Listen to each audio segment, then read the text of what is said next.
warahmatullahi wabarakatuh. Perkenalkan, nama saya Denta Fiterna Almaira, NIM 2112004 dari Prodi Akuntansi. Di sini saya akan mempresentasikan tentang PowerPoint yang sudah saya buat sebagai pemenuhan tugas dari mata kuliah Sistem Informasi Manajemen. Dan di sini saya akan mengulas tentang bab desain ulang organisasi dengan sistem informasi.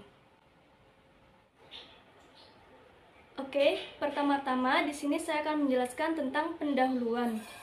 Dan menurut saya, desain ulang organisasi dengan sistem pastinya kita akan merubah sistem informasi yang lama menjadi sistem informasi baru. Membangun sistem informasi yang baru merupakan suatu proses perubahan sistem informasi yang lama menggunakan teknologi canggih dengan melibatkan berbagai macam manajemen di dalam organisasi untuk berpartisipasi mencapai tujuan bersama sistem organisasi baru tersebut. Dan dalam membuat sistem informasi yang baru ini pastinya perlu dipahami kecepatan, pemrosesan dalam perencanaan sistem informasi tersebut, sifat pengawasan yang melibatkan frekuensi dan intensitas sistem tersebut, serta orang yang mengelola informasi tersebut. Selanjutnya, saya akan menjelaskan tentang slide yang kedua, yaitu bagaimana cara mengelola pengembangan sistem. Sebelum kita mengelola pengembangan sistem, kita harus mengelola sistem tekniknya terlebih dahulu, dan sistem apa yang harus diperlukan dan tidak diperlukan, karena sistem yang tidak diperlukan tidak akan bisa kita gunakan untuk membangun sistem informasi tersebut dalam organisasi ini. Dan pengguna akhir berperan penuh tanggung jawab untuk menjalankan keberhasilan sistem ini. Selanjutnya, saya akan menjelaskan struktur dari pengembangan sistem informasi di dalam organisasi. Yang pertama yaitu ada manajemen puncak, di samping itu ada kelompok perencana strategi perusahaan, terdapat juga kelompok pengarah sistem informasi yang merupakan puncak dari struktur pengelolaan sistem informasi baru di dalam organisasi. Di bawahnya terdapat manajemen tingkat menengah, lalu ada manajemen proyek sistem informasi, ada manajemen proyek pengguna, dan juga manajemen tingkat operasional. Ada juga analisis perancangan proyek sistem informasi dan juga analisis perancangan pengguna. Lalu, tugas dari perencana strategi dan juga komite berfungsi untuk mengembangkan dan juga mengatur arah strategis sistem baru di dalam organisasi yang telah mereka buat untuk mencapai keberhasilan tujuan bersama.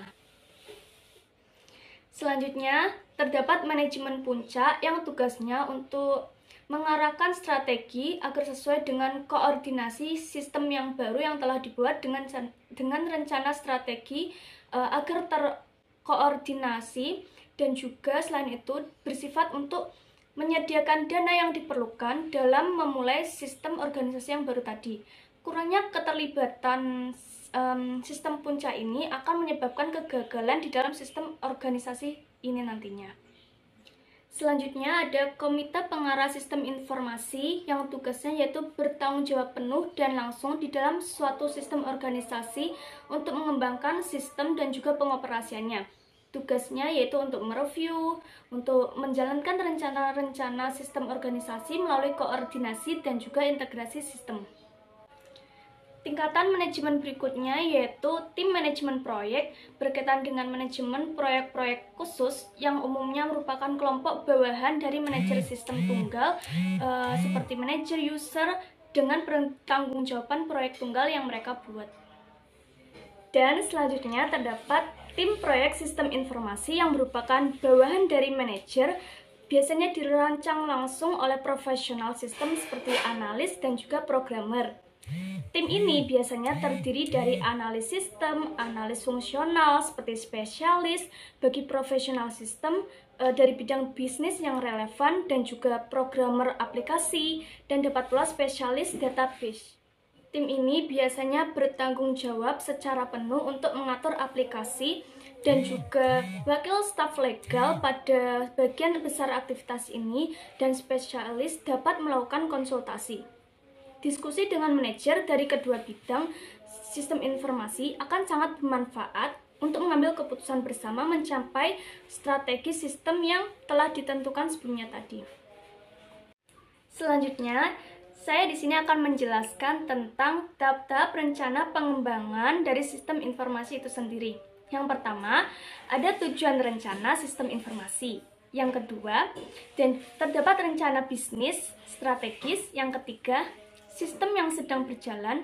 Dan yang keempat, pengembangan sistem yang baru. Yang kelima, strategi manajemen. Yang keenam, rencana implementasi. Dan yang ketujuh, kebutuhan anggaran. Di sini saya akan mengulas satu persatu dari tahap-tahap rencana pengembangan sistem informasi tersebut. Yang pertama, saya akan menjelaskan rinci, yaitu tujuan rencana sistem informasi. Biasanya terdiri dari beberapa kegiatan, seperti telaah isi rencana, perubahan dalam situasi terkini perusahaan, dan juga rencana strategi perusahaan, organisasi bisnis terkini, dan juga strategi manajemen.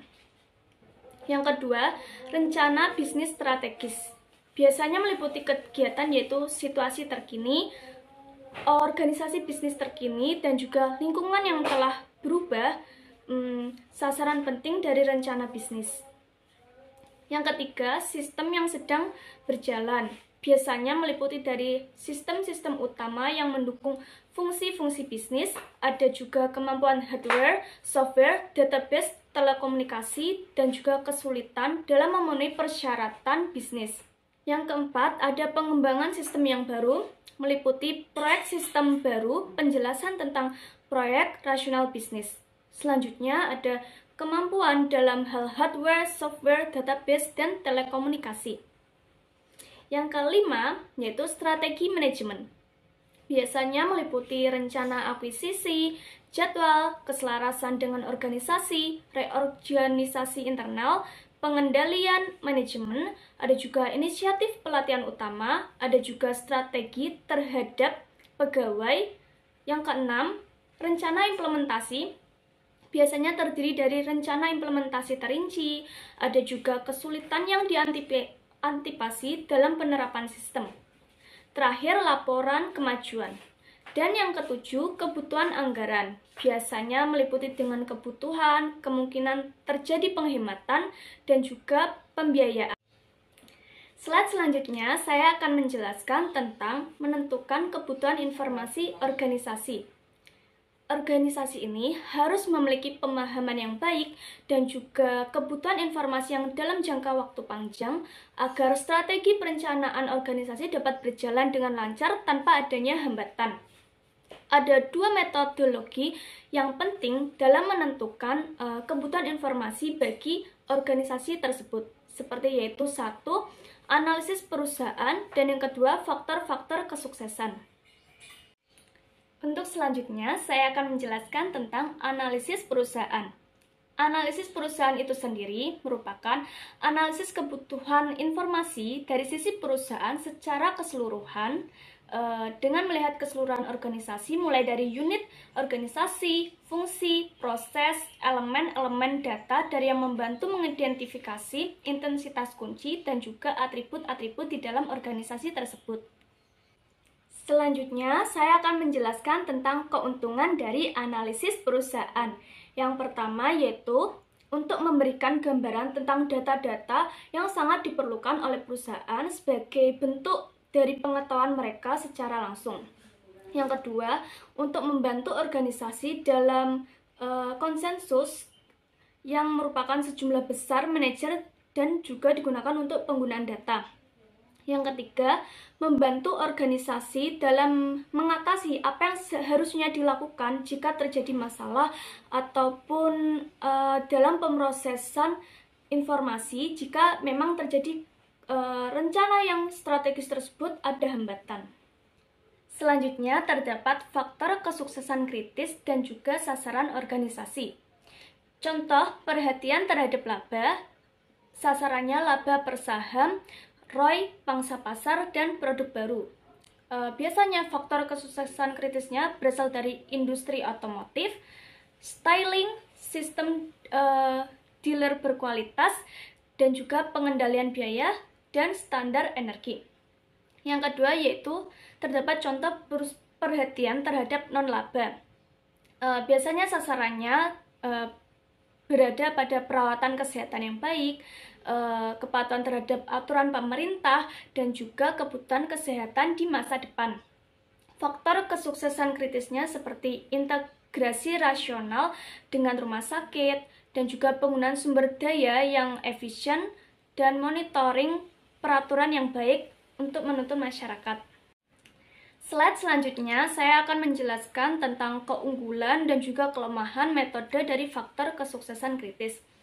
Keunggulannya sendiri yaitu untuk menghasilkan sekelompok data yang lebih rinci dan lebih kecil dibandingkan metode analisis perusahaan yang lebih besar. Dan juga pastinya terdapat data-data yang lebih detail lagi di dalamnya agar perusahaan dapat mengetahui apa hambatan yang akan menghambat rencana strategis tersebut. Dan yang kedua yaitu kelemahan. Kelemahannya yaitu kita biasanya menjadi bingung dalam mengolah data tersebut karena biasanya data analisis kritis ini berbeda dengan data analisis perusahaan.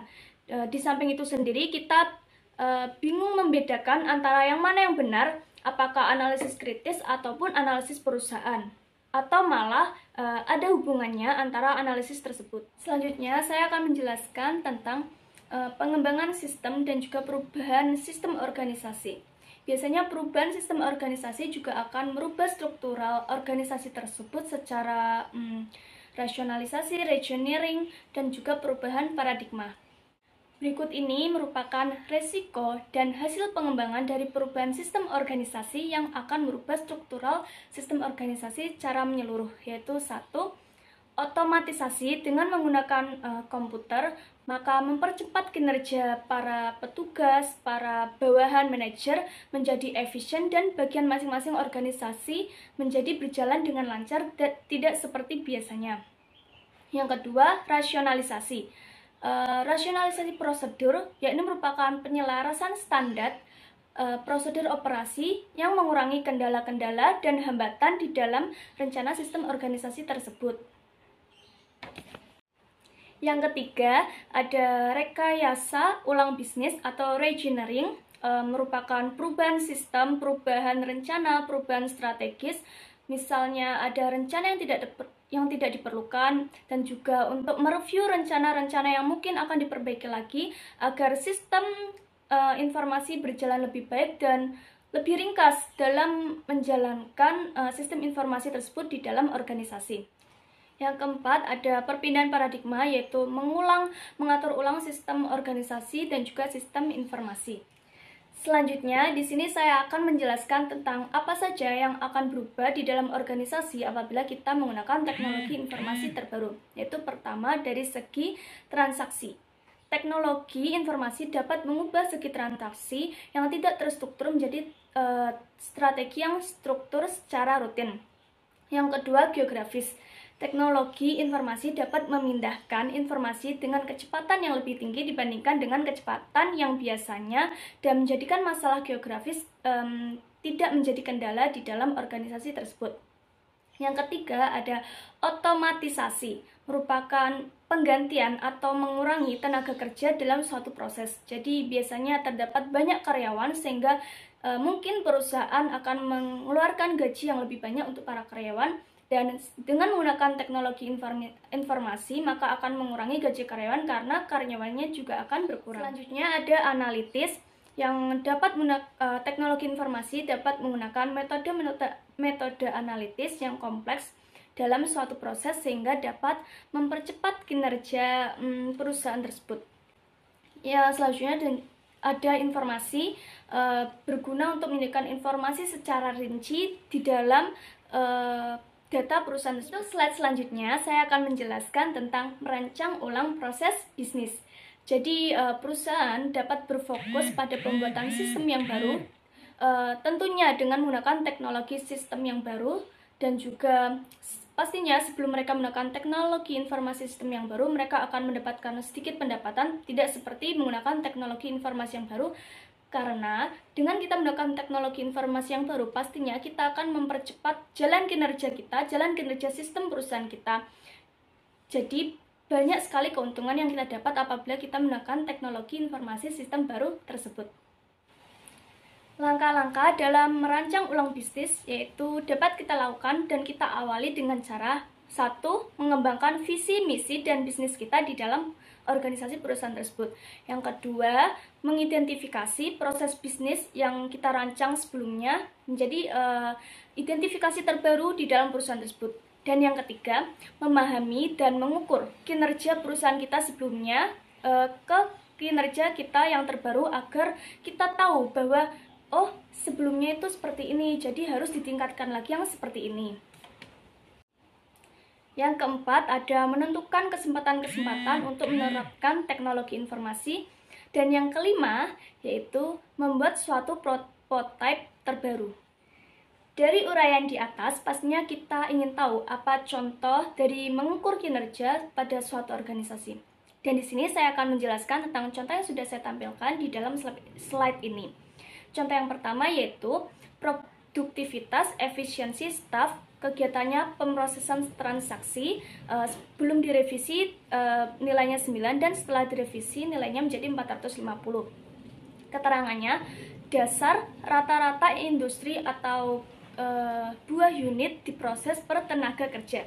Lalu yang kedua contohnya yaitu produktivitas atau perputaran aktiva, kegiatannya barang di dalam proses, sebelum direvisi nilainya 16 dan sesudah direvisi nilainya menjadi 215. Dan pastinya kalian ingin tahu kan, setelah kita menekan sistem informasi terbaru, kinerja para pegawai pastinya akan jauh lebih baik dibandingkan dengan kinerja yang sebelumnya. Contohnya di sini sudah saya tampilkan gambar di slide-nya, yaitu yang pertama satisfactory, yang kedua levelnya menjadi very good, yang ketiga menjadi excellent, dan yang terakhir menjadi outstanding. Slide selanjutnya saya akan menjelaskan tentang contoh pilihan rancangan untuk berbagai proses di dalam teknologi informasi. Yang pertama ada asumsi personalia lapangan dapat menerima, menyimpan, mengirim informasi. Teknologi ini menggunakan komunikasi tanpa kabel. Pilihannya, personalia dapat mengirim dan menerima informasi di mana saja. Contohnya seperti IBM Sales, Ernst Young. Dan yang kedua, asumsi informasi dapat tampil sekali tempat pada sekali waktu saja. Contoh teknologinya yaitu database yang tersebar.